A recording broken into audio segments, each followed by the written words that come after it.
Quanto mais espiritualizada se apresentar uma pessoa, mais nós temos que procurar tomar cuidado com isso e observar os detalhes da sua conduta.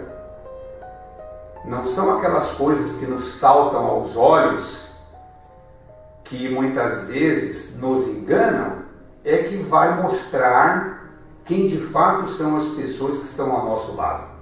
São aqueles pequenos detalhes que muitas vezes nós deixamos passar desapercebido. Fruto muitas vezes também da nossa própria incúria. Porque se somos pessoas ainda materializadas, nós permeamos na nossa atmosfera uma energia muito grosseira. E isso impede a gente perceber algumas coisas muito sutis que estão ali, né, rodeando a nossa vida cotidiana.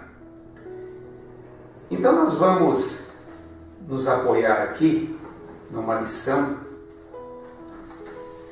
ditada por Júlio Olivieri, em Paris, 1862, e vamos ver o que ele fala sobre a vingança. A vingança é um dos últimos remanescentes dos costumes bárbaros que tendem a desaparecer dentre os homens, ou seja, é um costume bárbaro, tá certo? Fique bem claro isso. Isso não é coisa de gente civilizada, de gente espiritualizada, ou que se diz espiritualizada.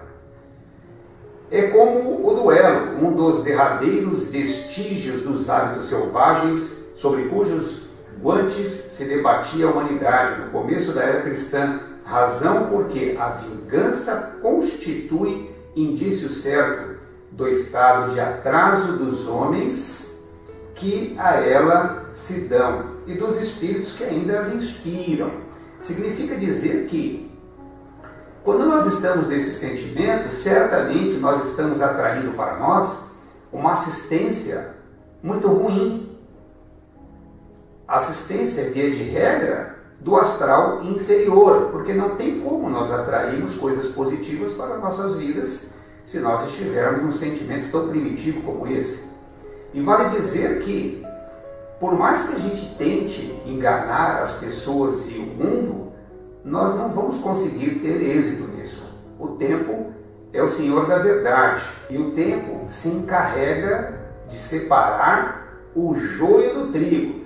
Por isso não vamos nos preocupar em ter que provar alguma coisa.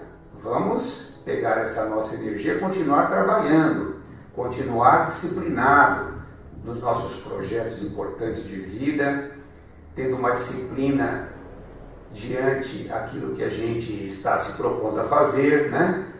E mantendo aquele pensamento firme, aquele sentimento de amor no coração, para procurar se blindar dessas coisas negativas. Pessoas que costumam se permitir se inspirar por um sentimento tão funesto, ela, via de regra, se utiliza da falsidade e da baixeza. E essa falsidade, ela chega a ser profissional, porque dificilmente alguém consegue acreditar que uma pessoa que se mostra tão simpática, tão sorridente, tão pronta a servir as outras pessoas, seja alguém desta natureza. Por isso é tão difícil desmascará-las, principalmente frente ao grupo que ela frequenta. Porque quando você fala o nome daquela pessoa frente a esse grupo, todos a idolatram. Todos têm uma grande simpatia por ela. E aí o seu trabalho vai ficar muito mais difícil. Mas como disse, não se preocupe com isso. Continue desenvolvendo o seu trabalho, porque nós conhecemos a árvore pelos frutos. E aquelas pessoas que são imparciais, elas vão observar isso. Agora, aquelas pessoas que são parciais e que muitas vezes abraçam a maledicência daquela pessoa que está inspirada pela vingança, é porque de alguma forma também ela se compraz com o sentimento daquela que está chegando para criar uma situação de dificuldade. Então nós temos que pensar nisso também. Aquelas pessoas que abraçam, que são simpáticas a quem está chegando para sutilmente colocar elementos de vingança dentro do grupo acerca de alguém, são pessoas também pouco confiáveis e que certamente têm um caráter duvidoso, porque alguém que realmente se diga do bem e zela pelo seu caráter não vai permitir emprestar os seus ouvidos para quem quer que esteja neste intento de promover uma discórdia acerca de quem quer que seja. Uma pessoa que tem um nível de espiritualidade diferente, com a sua própria energia, com a sua própria postura, ela já cria uma barreira para esse tipo de gente. E aí essas pessoas também percebem isso e se afastam. E aí o que elas falam? O meu santo não bateu com o daquela pessoa. Supondo que ela é uma pessoa muito do bem e a outra pessoa nós temos que ficar observando que me parece não ser uma pessoa tão do bem assim. Mas quando ela fala que o santo dela não bateu com o outro, ela está tentando dizer que a luz dela é muito boa e a luz do outro é a luz negra. Mas na verdade ocorre o contrário, que quando uma luz verdadeira chega perto de uma sombra, a sombra com medo tende a se recolher. Porque essas pessoas que se utilizam do sentimento da vingança, elas gostam de trabalhar no escuro.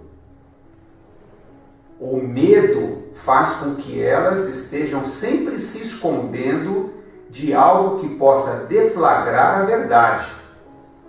E aí, como disse, se torna difícil desmascarar essas pessoas, porque normalmente elas agem na escuridão, que é onde a vingança costuma ganhar corpo, costuma ganhar força.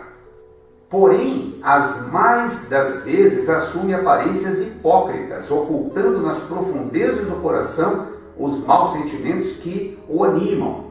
Toma caminhos escusos, segue na sombra o inimigo, que de nada desconfia e espera o momento azado para, sem perigo, feri-lo.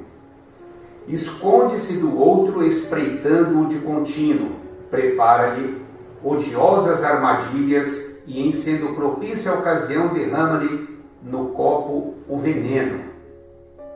Quando seu ódio não chega a tais extremos, ataca-o então na honra e nas afeições. Não recua diante da calúnia e suas pérfidas insinuações, habilmente espalhadas a todos os ventos, se vão avolumando pelo caminho. Em consequência, quando o perseguido se apresenta nos lugares por onde passou o sopro do perseguidor, espanta-se de dar com semblantes frios, em vez de fisionomias amigas e benevolentes, que outrora o acolhiam. Talvez aqui esteja uma das piores consequências desse sentimento maligno que é a vingança. Quando você chega num determinado ambiente, você vê que as pessoas, as quais tinham grande amizade com você, grande simpatia, acabam te desconsiderando, te tratam de uma maneira fria. Quando você vai para cumprimentá-las, elas esboçam até um sentimento arredio, um sentimento de uma certa violência. E aí, naturalmente, você estranha, né, o porquê que aquilo está acontecendo. E também essas pessoas acabam não querendo mais ter contato com você. Tamanha foi a natureza das coisas que aquela criatura infeliz né, promoveu ali diante do grupo que fazia parte do convívio de todos.